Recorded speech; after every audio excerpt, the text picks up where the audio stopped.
Hello everyone.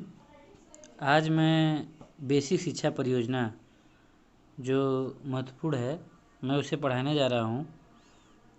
BEP basic education programme, ये भी काफ़ी इम्पोर्टेंट क्वेश्चन है। इससे भी 3 या 4 क्वेश्चन बनते हैं जो मैं आपको आगे बताऊंगा कि कौन कौन से क्वेश्चन पूछे जा चुके हैं। बेसिक शिक्षा परियोजना ये सुचारू रूप से 5 अक्टूबर 1993 को लागू किया गया था। उत्तर प्रदेश शिक्षा परियोजना 5 अक्टूबर 1993, ये भी सन भी पूछ दिया जाता है कभी कभी, 5 अक्टूबर 1993 से प्रभावी है।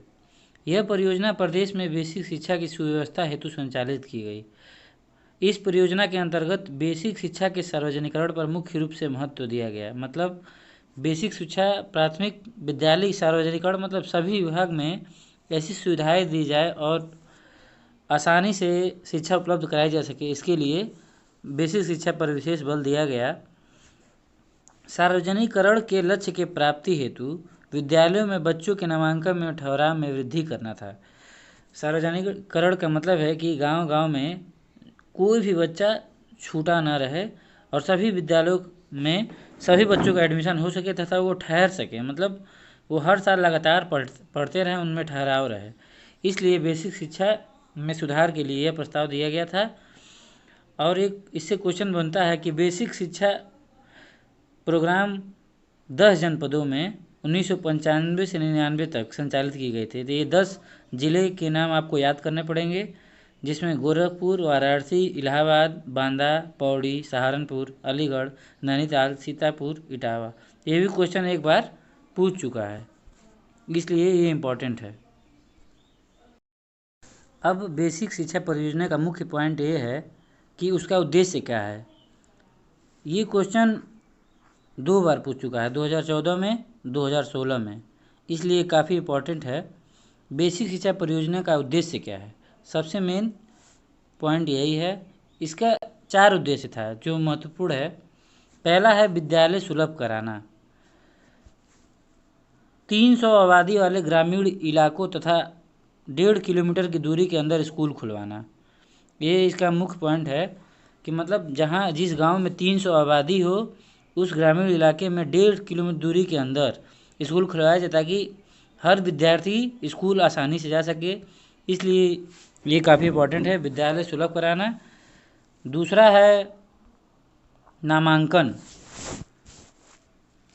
वर्ष 2000 तक 6 से 11 वर्ष के बच्चों का 100% नामांकन। मैंने आपको बताया था कि सभी बच्चों का एडमिशन ही सबसे महत्वपूर्ण है, इसलिए सन 2000 तक 6 से 11 वर्ष के बच्चों का 100% नामांकन, मतलब कोई भी बच्चा गांव में छूट ना पाए, उसका विद्यालय में एडमिशन अवश्य चाहिए। तीसरा है सतत शिक्षा।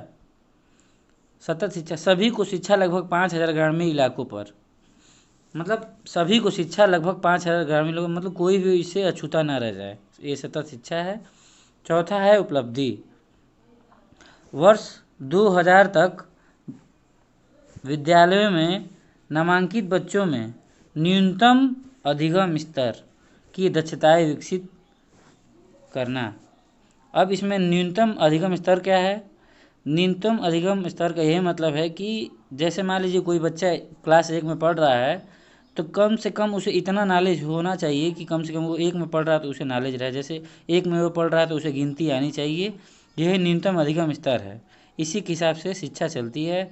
जैसे LKG में बच्चा है तो उसे ABCD आता है, ये उसका न्यूनतम अधिगम स्तर है।